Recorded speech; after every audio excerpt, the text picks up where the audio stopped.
Hello and welcome to the Pro-Democracy Variety Hour with DavCat.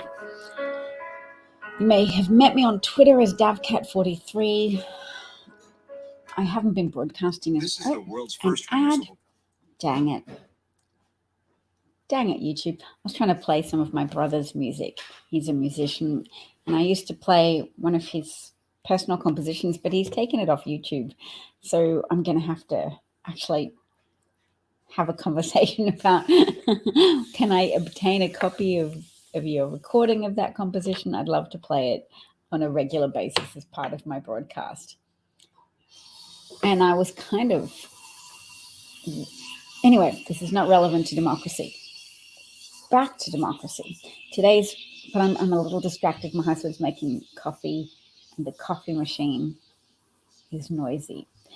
What's on the screen, Davina? Let's have a look. What's on the screen today is the Canadian media reporting that the trucker siege that you might have heard a bit about is fueled by many individuals professing Christian faith.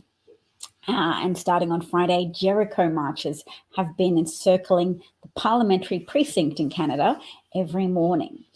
Now, this is interesting. They've also been appropriating a symbol of Jewish faith, which is the shofar, horn typically made out of a ram's horn, used as a musical instrument to signal various things in the Judaistic tradition, and for it to be appropriated by evangelical Christians, particularly within a movement that is essentially antagonistic towards government, antagonistic towards secular government, with the goal of replacing it and using as a qualifying moment, using as a precipitating factor government mandates and the global push to try and mitigate against pandemic deaths and pandemic-related suffering by encouraging people to get vaccinated and mandating vaccinations for employment in certain industries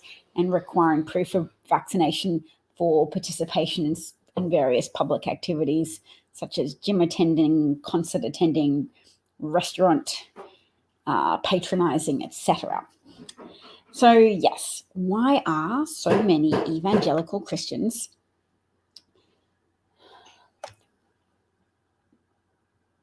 activated in this way? Why are they being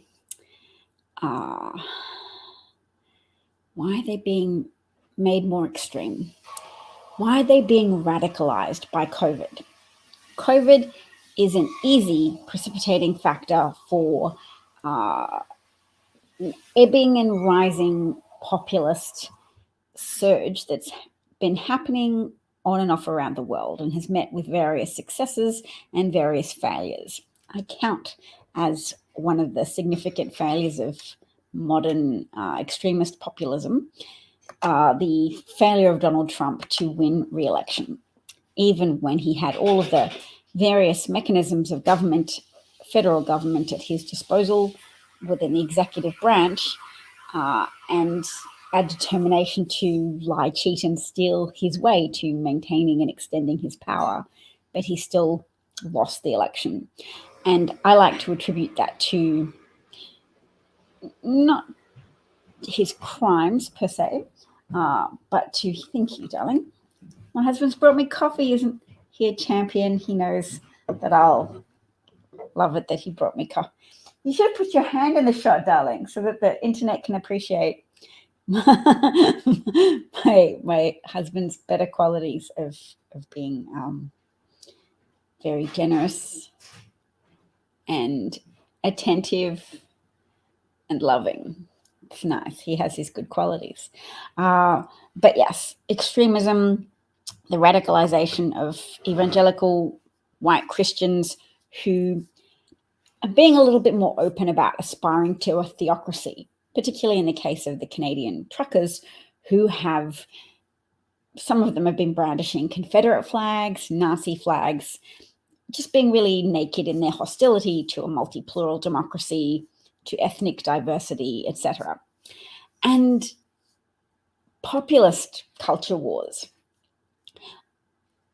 target people in the middle. So fascism tends to win when populists are able to control the reins of government, whether people just end up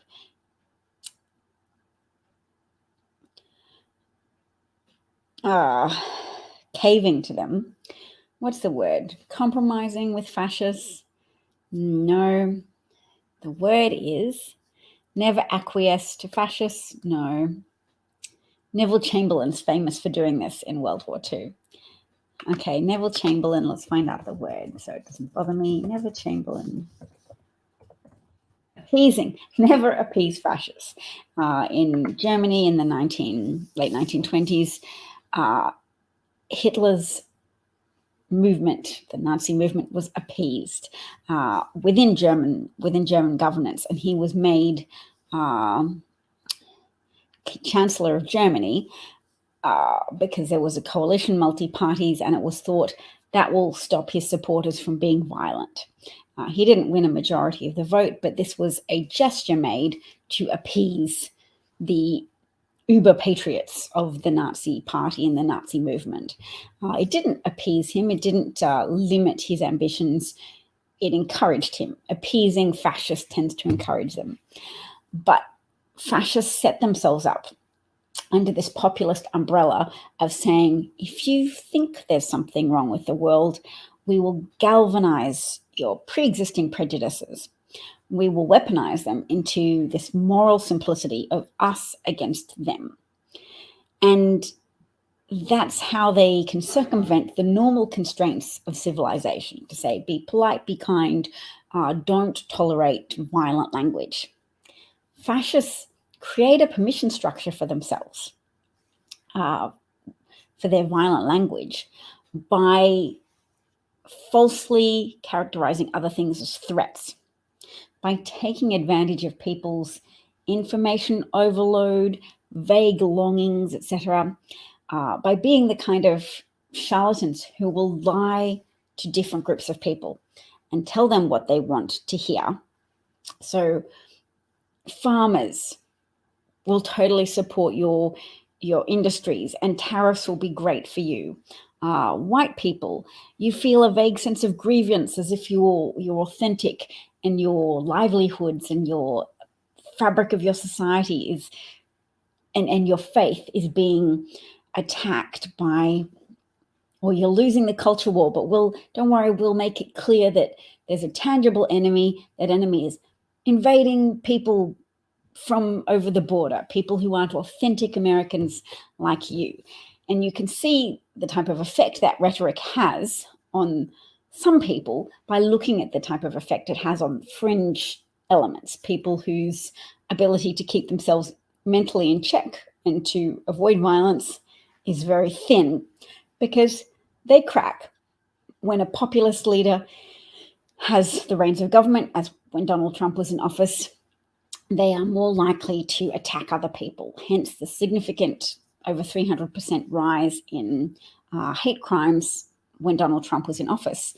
And we're continuing with a lot of hate crimes, even with Donald Trump out of office, because for a lot of people, the cracks that appeared with Trump in office continue because that diet of propaganda, that diet of hateful lies and violent rhetoric hasn't gone away. Donald Trump was banned from Twitter, but he wasn't banned from public life, and he still issues a lot of pronouncements, has spokespeople who still operate freely on Twitter, and still does public appearances and has hate rallies.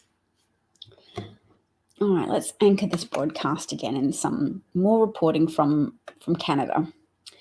I referenced before these Jericho marches, and there were similar things called Jericho marches that were organizing tools in the run-up to January the 6th.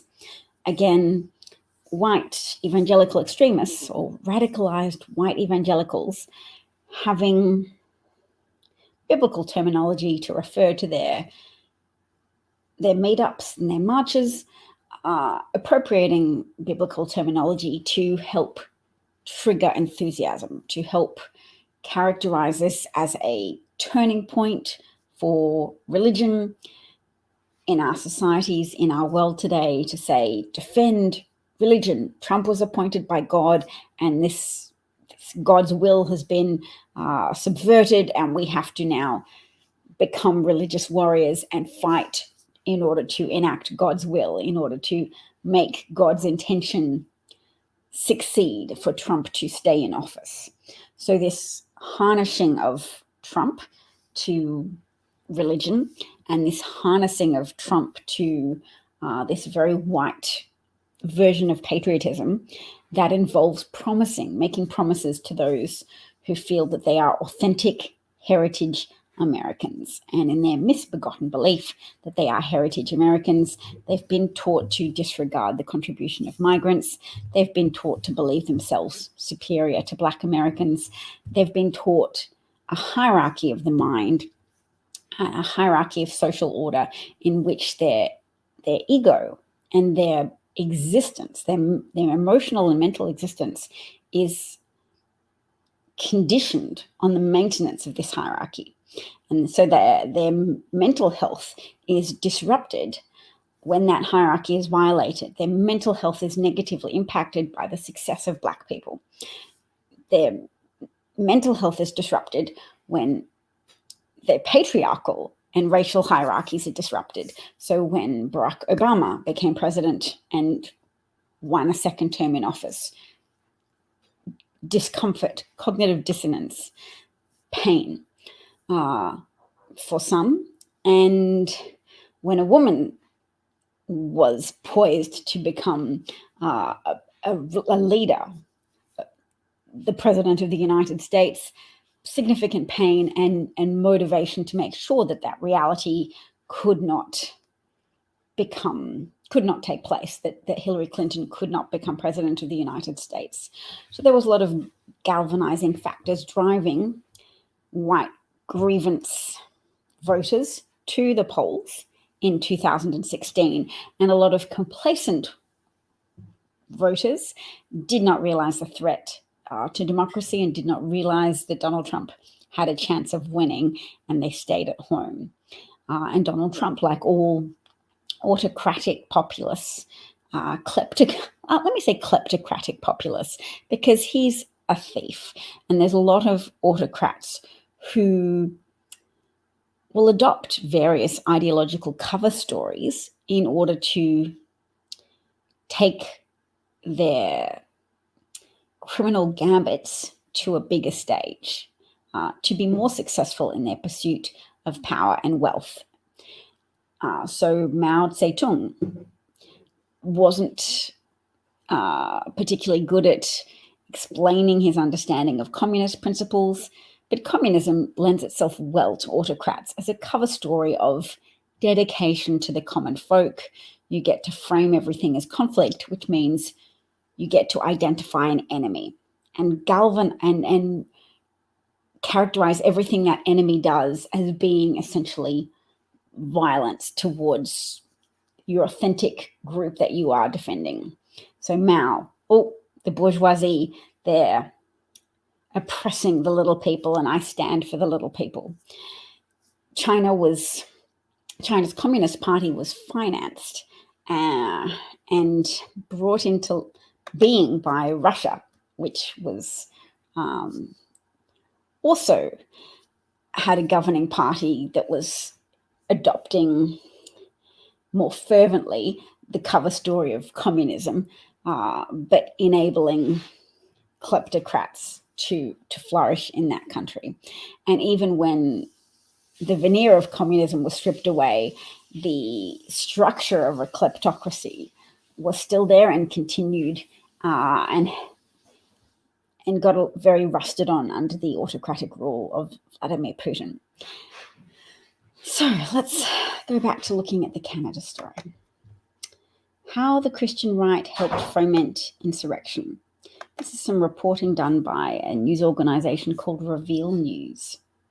Christian right activists inside and outside of government promoted the election fraud lie and claimed God told them to let the church roar. Yeah, well, they built a gallows to hang Mike Pence, and there was a lot of very fervent biblical level Old Testament style, trying to beat people with fists and using hand-to-hand combat around the capital on that date of January the 6th. There's more reporting about Jericho marches. And look, here is an organizer of a Jericho march in Canada, a woman from Alberta, and here they show her blowing a shofar, an increasingly common phenomenon amongst Christian nationalists who appropriate Jewish ritual. Let's make that a bit bigger. Ta-da! All right.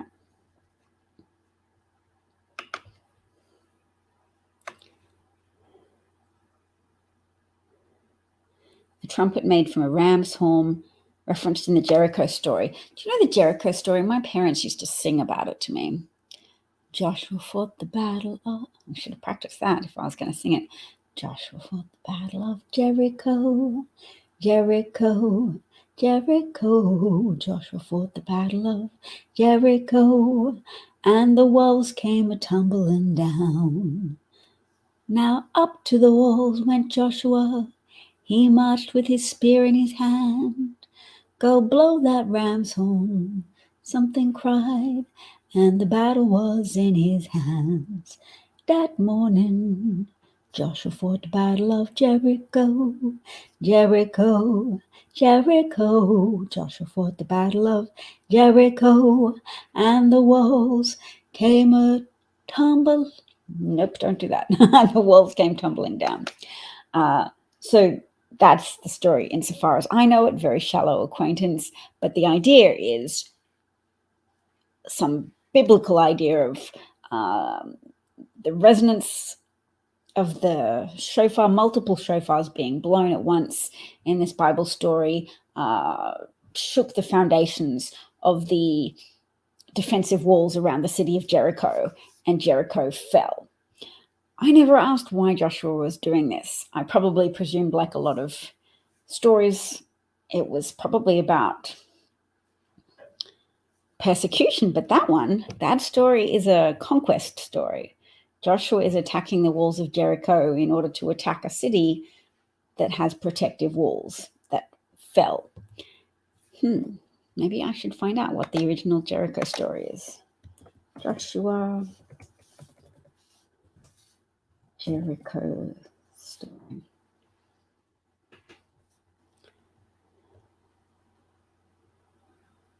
The Lord said, Joshua commanded the army, shout, for he has given you the city.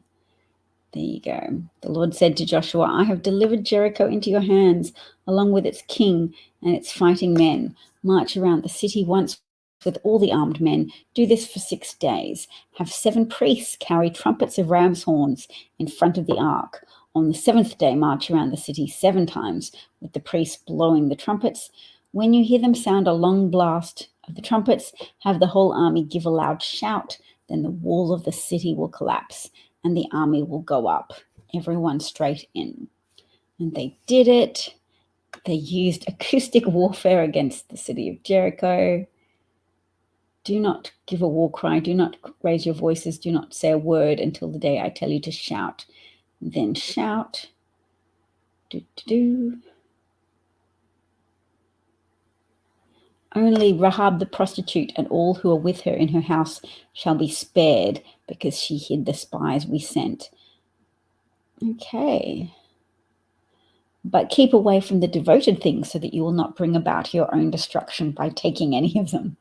Otherwise, you will make the camp of Israel liable to destruction and bring trouble on it. Okay, so don't mess with the religious iconography of this city that we're invading. All the silver and gold and the articles of bronze and iron are sacred to the Lord and must go into his treasury. When the trumpet sounded, the army shouted, and at the sound of the trumpet, when the men gave a loud shout, the wall collapsed. So everyone charged straight in, and they took the city. They devoted the city to the Lord and destroyed with the sword every living thing in it, men and women, young and old, cattle, sheep, and donkeys. Well, that doesn't sound great. They burned the whole city and everything in it, but they put the silver and gold and the articles of bronze and iron into the treasury of the Lord's house. but they spared Rahab the prostitute with her family and all who belonged to her. There you go. So that was the God of the Torah and the Old Testament giving a city to Joshua, some military commander, and they destroyed young and old, men and women. Not entirely the Geneva Convention there. So that's the inspirational Bible story behind the Canadian people with trucks who have sought to blockade various cities in Canada and were successful for a while in blocking 3 border crossing points, have significantly disrupted trade, and have caused some automotive plants to be shut down because of the lack of spare parts, because of the lack of components being delivered to or taken from those factories and those automotive plants. So thanks, radicalized Christian extremists, for damaging the American and Canadian economies. But we have to talk about their overarching goal, which is to pull a Jericho on secular governance, to try and specifically to target the government of Canada, the democratically elected government of Canada, and with the hope of providing a model for the destruction of secular governance in the United States. So these are people who want to bring down the government. They want to bring down the democratic government. They have a yearning for patriarchal father figures, autocratic daddies, to be able to jump in and end the distinction between church and state and give us theocracies, a la Handmaiden's Tale, etc.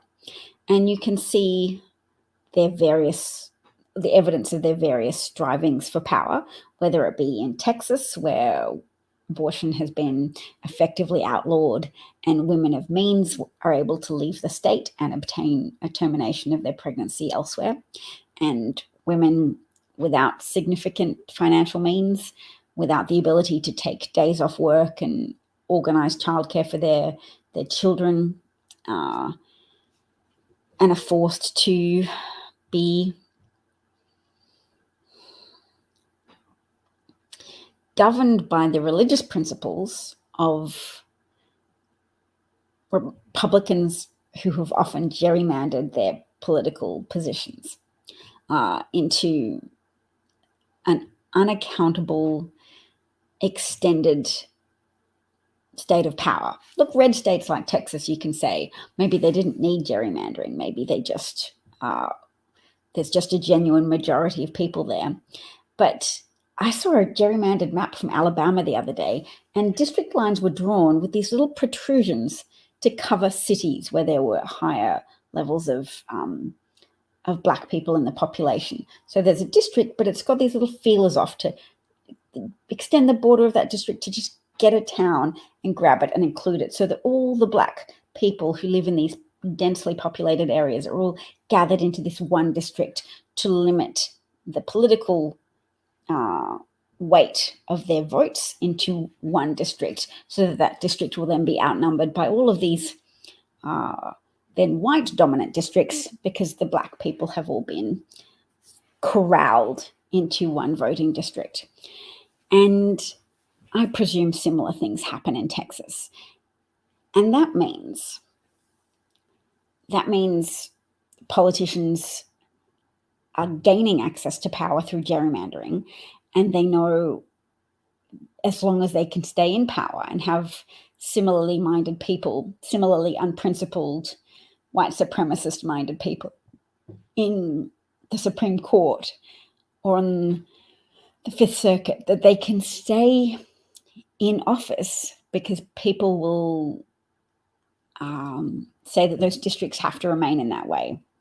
And any challenges will be appealed. And eventually they're rolling the dice to say, I will get to stay in my district, and voters, an accurate, broad selection of voters will never be able to hold me to account, because Black people have been shunted out of my district and the white voters will accept that I am in line with their understanding of the world, that white, authentically heritage Americans should inherit the wealth of America, and that there should be a racial hierarchy in place. So there should be budget cuts to public services such as public education and public health care, such as public hospitals, because if you fund those indiscriminately, then it's too inclusive and Black people will be helped, and people of Mexican background or South American background will receive help,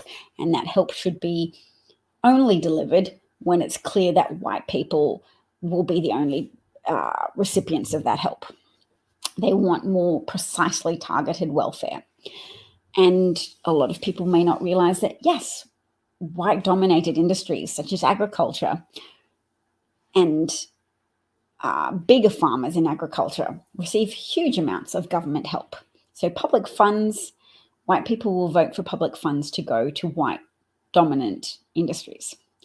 And many white voters, I'll call them Republicans, many white voters who vote Republican are cool with restricting public assistance when they know or when they feel that this will remove help. This will keep help out of the reach of whom they perceive to be undeserving. And they perceive themselves to be deserving, and they perceive people who share their skin color to be deserving. I note that Prince Andrew has settled with Virginia Giuffre. I haven't heard her name said out loud, but she is the woman from this photograph. And she has lost that copy of the photograph, but there's Ghislaine Maxwell in the background, Prince Andrew, his hand around her waist in the expanded copy. Where's the expanded copy? Oh, well, that's a little bit lower down. Nope, they've cropped it so it doesn't show his arm around her waist. Anyway, it's a highly suspicious photo. It would seem to support her story that, yes, she was sex trafficked by Epstein and asked to have sex with Epstein's prestigious friends, such as Prince Andrew. And there is Ghislaine Maxwell in the background. How's her trial going? Oh my goodness, I'm just thinking I think she was found guilty. Which isn't that surprising, but it's good to know. Ghislaine Maxwell. A judge 3 days ago nixed Maxwell's request to seal motions for a new trial. She was found guilty in 2021 of child sex trafficking. Okay, and she's 60 years old. That's good. Oh no, the request for a new trial hasn't been nixed. Her request to seal motions for a new trial has been nixed. I think I know why she wants a new trial, because one of the jurors didn't disclose that he was a victim of child sex abuse. And later, he discussed on social media that he was a victim of child sex abuse. And they were supposed to be able to exclude victims of child sexual assault from the jury pool because it might prejudice their thinking to be overly suspicious of someone accused of sexual assault. Maxwell's attorneys have raised concerns about the truthfulness of one of the jurors who convicted Maxwell in December of conspiring to procure and groom teenage girls to be abused by Epstein.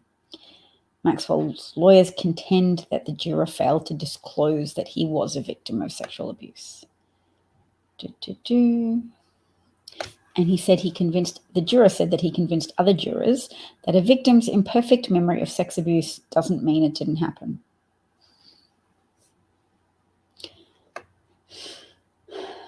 Yeah. All right. Look at me, I've got this picture. So they've settled for an undisclosed amount of money anyway. She couldn't find the original of that photograph, and he's made a statement apologizing for defaming her. That was the quote, and he's lost all his royal privileges. The Queen stripped him of those so that he could contest this case as a private citizen rather than with his princely titles intact. All right. Oh, Simone Biles got engaged. That's really sweet. I'm happy for her. Oh, they got engaged on Valentine's Day and they've been dating for 18 months. I'm so happy for her and him. And they're both athletes. Adorable. All right. This is Elizabeth Coke.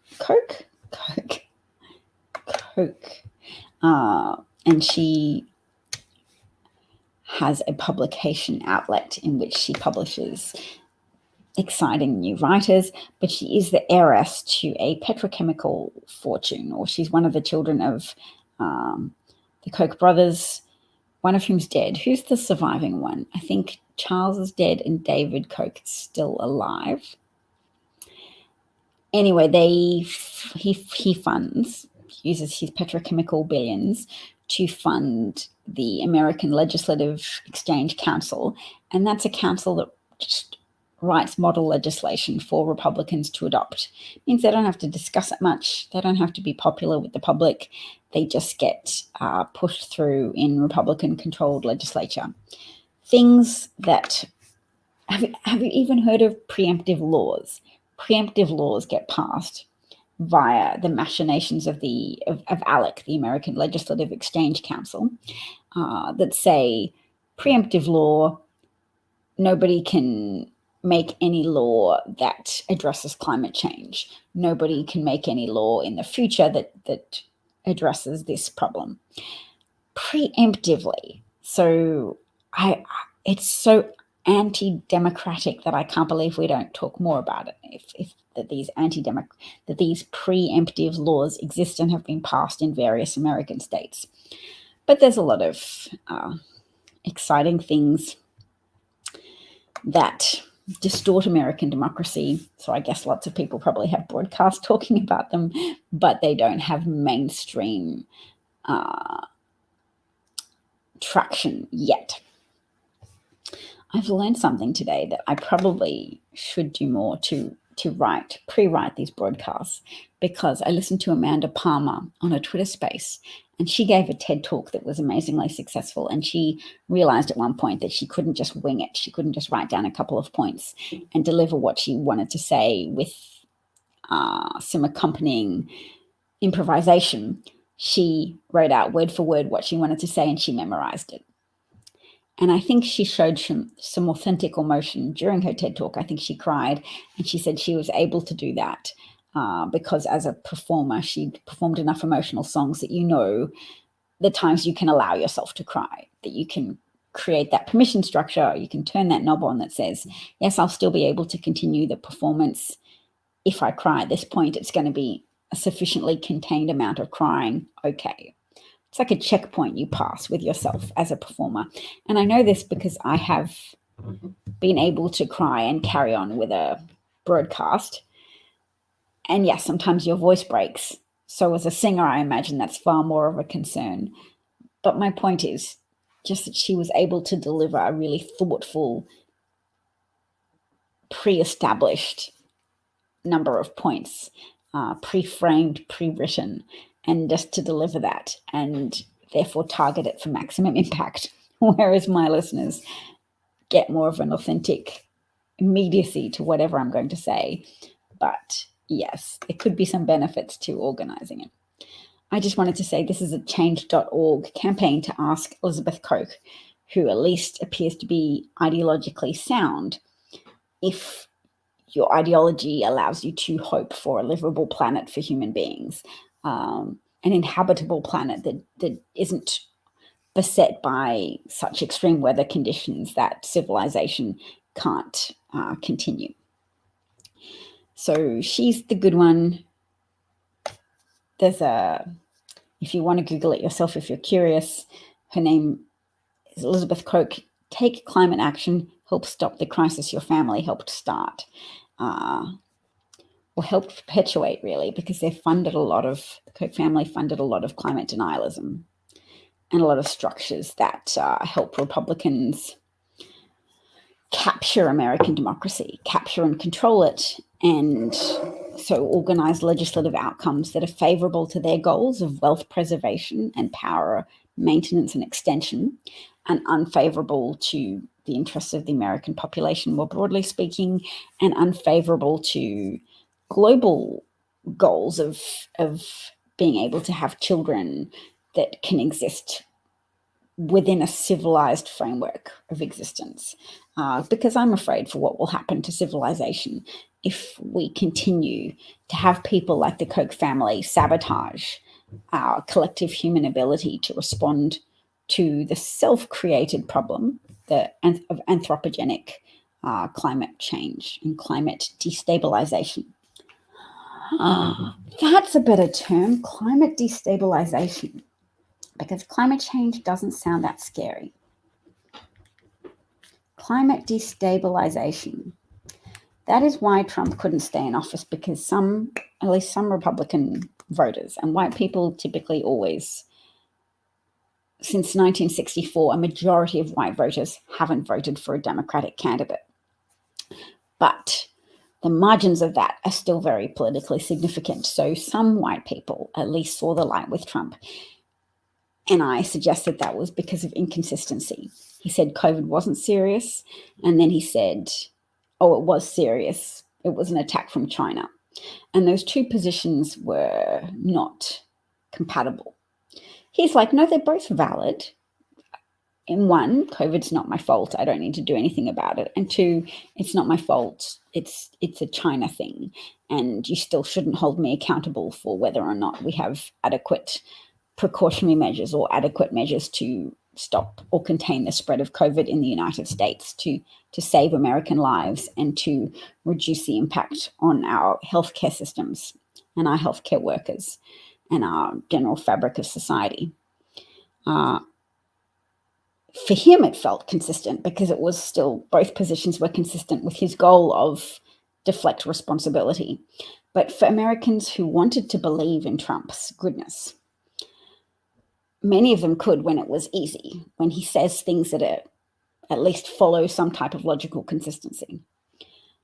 But that was too much logical inconsistency. And so some people began to recognize that he was a threat to democracy and that he was an opportunistic liar who would say whatever was convenient in the moment in order to prop himself up as being, as having a value that was inseparable from the value of America. Trump tried to establish himself as being someone who was keen to defend the economy. And if you attacked him, you weren't patriotic, because he prioritized America.